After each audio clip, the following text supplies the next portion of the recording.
नवरात्र का तीसरा दिन माँ चंद्रघंटा की आज होती है पूजा। यह विधि और कथा नवरात्र का तीसरा दिन माँ चंद्रघंटा को समर्पित है। इस दिन माँ चंद्रघंटा की पूजा की जाती है। असुरों का संहार करने के लिए माँ दुर्गा ने इस रूप को धारण किया था। आइए जानते हैं पूजन विधि और कथा। नवरात्रि 2020 नवरात्रि के तृतीय दिवस यानी तीसरे दिन माँ चंद्रघंटा की पूजा की जाती है। माँ चंद्रघंटा को परम शांतिदायक और कल्याणकारी माना गया है। इनके मस्तक पर घंटे के आकार का आधा चंद्र है, इसीलिए इन्हें माँ चंद्रघंटा कहा जाता है। अन्य विशेषताओं की बात करें तो इनके शरीर का रंग स्वर्ण के समान है। माँ चंद्रघंटा देवी के 10 हाथ हैं। इनके हाथों में शस्त्र अस्त्र विभूषित हैं। इनकी सवारी सिंह है। नवरात्र में माँ चंद्रघंटा की पूजा का विशेष महत्व बताया गया है।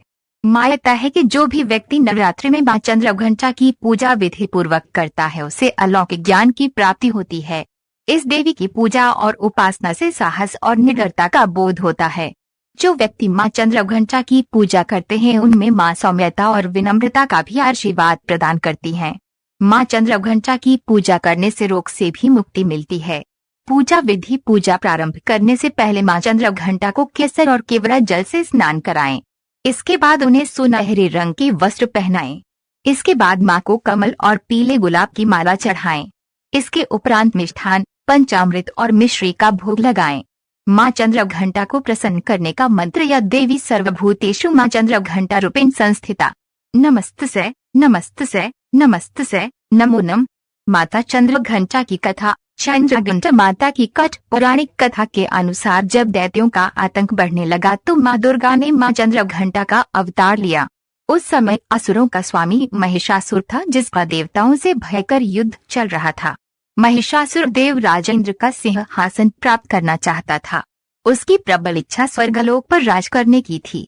उसकी इस इच्छा को जानकर सभी देवता परेशान हो गए और इस समस्या से निकलने का उपाय जानने के लिए भगवान ब्रह्मा, विष्णु और महेश के सामने उपस्थित हुए। देवताओं की बात को गंभीरता से सुनने के बाद तीनों को ही क्रोध आया। क्रोध के कारण तीनों के मुख से जो ऊर्जा उत्पन्न हुई उससे एक देवी अवतरित हुई, जिन्हें भगवान शंकर ने अपना त्रिशूल और भगवान विष्णु ने चक्र प्रदान किया। इसी प्रकार अन्य देवी देवताओं ने भी माता के हाथों में अपने अस्त्र सौंप दिए। देवराज इंद्र ने देवी को एक घंटा दिया। सूर्य ने अपना तेज और तलवार दी। सवारी के लिए सिंह प्रदान किया। इसके बाद माँ चंद्रघंटा महिषासुर के पास पहुंची। माँ का ये रूप देखकर महिषासुर को ये आभास हो गया कि उसका काल आ गया है। महिषासुर ने माँ पर हमला बोल दिया। इसके बाद देवताओं और असुरों में भयंकर युद्ध छिड़ गया। माँ चंद्रघंटा ने महिषासुर का संहार किया।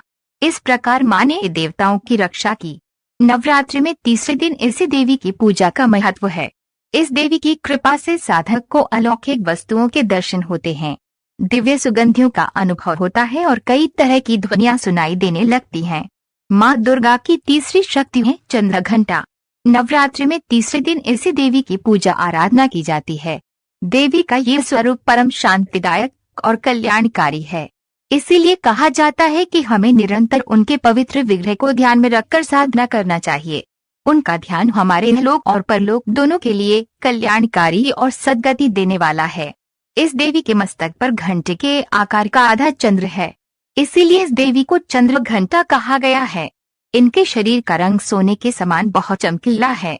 इस देवी के 10 हाथ हैं। वे खड्ग, गौर अन्य अस्त्र शस्त्र से विभूषित हैं। सिंह पर सवार इस देवी की मुद्रा युद्ध के लिए उद्धत रहने की है। इसके घंटे सी भयानक ध्वनि से अत्याचारी दानव, दैत्य और राक्षस कांपते रहते हैं। नवरात्रि में तीसरे दिन इसी देवी की पूजा का महत्व है। इस देवी की कृपा से साधक को अलौकिक वस्तुओं के दर्शन होते हैं, दिव्य सुगंधियों का अनुभव होता है और कई तरह की ध्वनियां सुनाई देने लगती हैं। इन क्षणों में साधक को बहुत सावधान रहना चाहिए। इस देवी की आराधना से साधक में वीरता और निर्भयता के साथ ही सौम्यता और विनम्रता का विकास होता है। इसलिए हमें चाहिए कि मन, वचन और कर्म के साथ ही काया को विहित विधि विधान के अनुसार परिशुद्ध पवित्र करके चंद्रघंटा के शरणागत होकर उनकी उपासना आराधना करना चाहिए। इससे सारे कष्टों से मुक्त होकर सहज ही परम पद के अधिकारी बन सकते हैं।